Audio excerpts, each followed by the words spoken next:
game in hand, and yeah, it's a bad result. It's not an easy place to go, don't get me wrong, but if you want to win Premier League titles, you've got to win at Craven Cottage. We'll reflect on the title race and we'll take a look at the table in just a second, but it's also been a really significant day in the Premier League at the bottom end of the table as well. Ipswich were leading. So disappointment really for Mikel Arteta and for Arsenal, Ian, in the end? Yeah, it was. And when you're talking about the margins, you've got a winger who's can see all the way down the line in Martinelli, who I've got to give him credit. You know, he done well to set up one of the goals. But the fact is for me, he has to be onside. This is the margins we're dealing with. Yeah. You can see everything down the line. You can't be offside there. Yeah. And so, you know, in the end, it's cost us. But the main thing, Manish, is that we've not lost that away game. No. That's the main thing. Well, let's have a look at the way Fulham took the lead initially in the first half. It was a move that was started and finished by Raúl Jiménez, Dan. Yeah, I thought he had a great game. Held the ball up when they were under spells of pressure. Great little movement there in behind. And it's a great finish as well. I think you can't really put that anywhere else, can you? I think defensively, from Arsenal's point of view, they'll be disappointed, but great goal. Yeah, I think the manager's got to take some credit as well, because he didn't play him on Thursday. No. I think he had about 6 minutes on the pitch.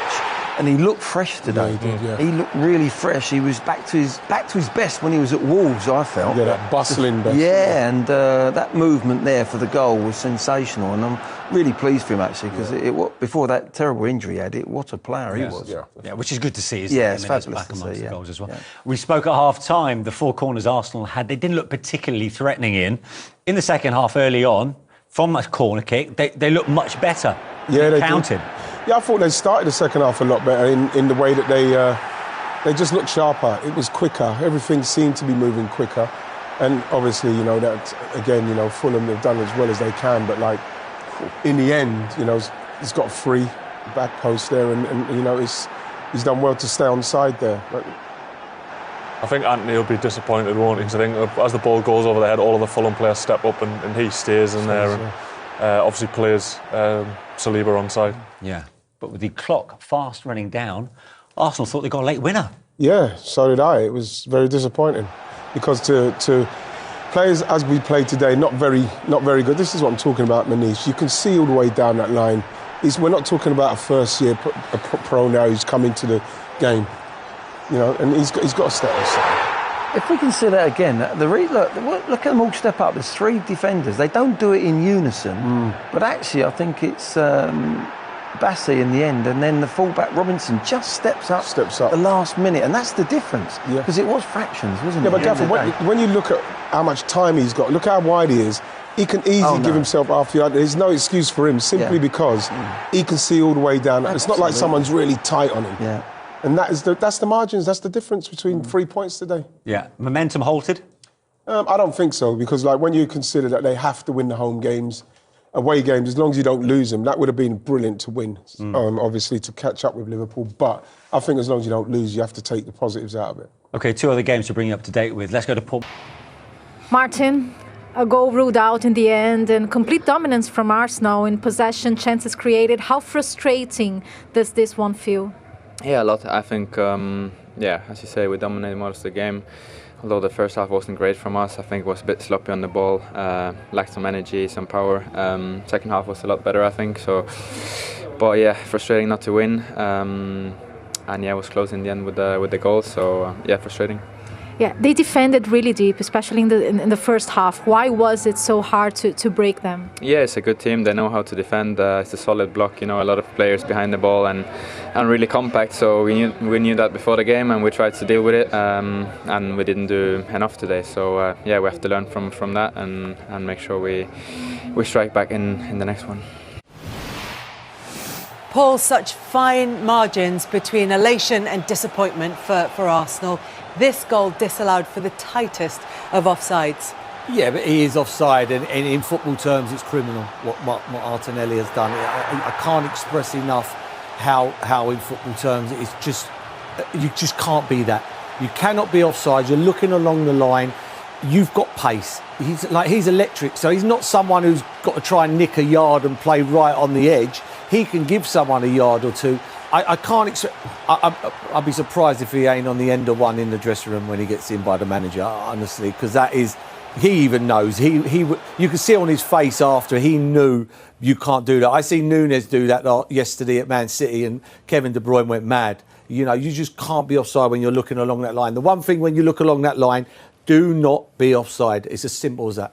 And again, it was a tight offside decision that went Arsenal's way for the equaliser. It did, and a slight variation of what we normally see from Arsenal's corners. You can see that you got the 4 to the right, and then you see Havertz, number 29. He just peels away, and then the rest of them create that space for him with lots of blocks, and Havertz gets a really good run, and he's free as a bird. He just plays it back into an area, and then obviously Saliba. But what they do so well, Arsenal, is they block players. You can see that Smith Rowe, you can see Kivior, Timber, they've got hold of Smith Rowe, then that opens up that space, and he's free to head it. And the one mistake probably Anthony Robinson made all games, he did so well with Saka, he just stays in there. Instead of trying to push out to the 6-yard box like everyone else does, he stays in and just keeps Saliba on side. If he'd have pushed out of everyone else, Saliba would have been off. What's unbelievable about that, James, is they've seen the first half and the way they blocked it in the first half and put that wall up. They've obviously gone in at half-time, and with that, bringing them all out and then virtually all of them staying out and at the far post, the 5 players in at the front are unemployed. They're doing nothing. They're doing absolutely, took them completely. It's so clever and bright, but this is the day of the age we're in now where they're watching videos left, right and centre, and they're probably watching them all the way through a half-time, but brilliant set play, but still weren't enough, was it? Lots more reaction to that draw between Fulham and... Fulham lead Arsenal by 1-0 at half-time. It's been a first half in which Arsenal have actually had most of the ball. Yep. They've had better opportunities, but Fulham took the advantage that they had. Well, they certainly had the best start to the game, Arsenal, but then after 11th minute, this happened. It was a really good piece of play by Tete and Jimenez, especially good movement. Gets in behind Kivior. What you've seen is how much they miss Gabriel when he doesn't play. Kivior just gets it wrong here. He's too late to that initial ball, and then he doesn't react quick enough. And because of his lack of pace, he's in trouble. Great opposite movement there. He nips in behind him. Saliba tries to get across. He doesn't get there quickly enough. And he hits that so well into the side net in a wonderful finish and a really, really good start for Fulham. But Jimenez deserves a lot of credit because this finish is really good. Saliba, could he have done better there, Paul? I personally think he can. I just think sometimes centre-halves come across and they don't want to get beat inside and get embarrassed. And he's sort of gone... You've got to know your players. You've got to know Jimenez is right-footed. So this should all be worked out beforehand, and you should know your players. That's what I think. And then he's got to say, right, I've got to stop that. If he comes inside and bends it in with his left foot, tap him on the head, go good finish. But don't let him do that. You're giving him a free shot, really, and that's just to make sure he doesn't get beat on the inside. Arsenal have conceded in the last 6 Premier League away games. They kept clean sheets in 9 of the previous 10 away from home.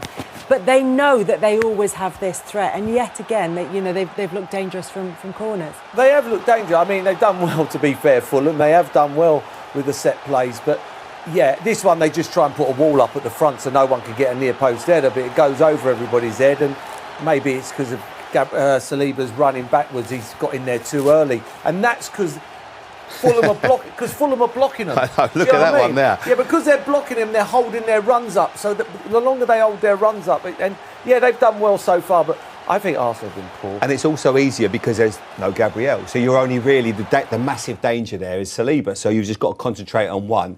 And he's a big boy, isn't he? You know, he's got hold of him and he's not letting him go. But Arsenal have been poor. They haven't really got going. They haven't got that movement and what we normally accept. Odegaard's not been in the game. I think you have to credit Fulham with the 2 defensive midfield players, Lukic and Sanderberg. Yeah, this is obviously a good one. He hits it on his wrong foot there a little bit. Doesn't quite get the strike that he'd want. But they haven't been incredible chances. This has been their best chance. Yeah, just can't quite get there, can they? The Rice one is going through. You know, I wouldn't expect him to score from there. Here, I think that's a great save. I think he gets a good hand on it, he takes it away. He could have easily parried that across the goal. But for the amount of play they've had, Arsenal, I always said, and I said before, they've got a brilliant team. But when a couple of players are injured, it becomes a bit of an average team, this does, and it looks average at the moment. When do you get Martinelli on, do you think? I've got to make changes now. I think a draw here, Jamie said earlier, a draw in, it plays into Liverpool's hands. Again, I think that'd be a major blow if they don't win this football match. As things stand, it is playing into the league leaders' hands because Arsenal trail Fulham. And I think that's how it's been for them. They're going to have to soak up pressure. Lovely line, their defence is a great line, they're nice and compact, but it's about hitting them on the break, Arsenal, and they did it fantastically well there. You made a good point earlier.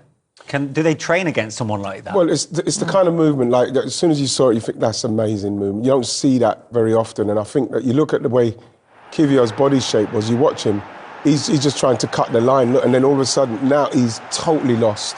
It's brilliant movement. I haven't seen it for such a long time, coming inside like that, because we see a lot of balls go on the outside, and then he's going to try and cross it, but natural centre forward. And like I say, Kivio's something he wouldn't be coming up against in training. There's no one at Arsenal that will make that kind of movement. A lot of talk before the game about Arsenal's set-piece threats. They've scored 6, of course, so far this season. They've had 4 corners to Fulham's 0. But Fulham seem to have done pretty well. They have done pretty well in the main. I think even before that first corner, you see how much goes into the Arsenal corners. They were all speaking to each other about who they were blocking, what they were doing. And Saliba gets a good touch here. It's a bit unlucky, but I think they've defended them pretty well. They're going to be under a lot more pressure the second half with them, I would expect, but I've done well. What I like about them today, Fulham defending-wise, is we spoke about it before the game, but if you watch, they're all on their toes. Look, they're all aware, they're all looking over their shoulder, they're all communicating to each other. Yes, they've blocked off that near post, but it's almost like a mental thing. Come on your toes. Yeah, be ready for it. Yeah. We're ready for this. Yeah. And they've done well so far. But if that's Arsenal's highlights, we haven't showed any chances in free play. We've shown corners. That's the only thing that Arsenal really have created. Right, let's head to Portman Road then and bring you the latest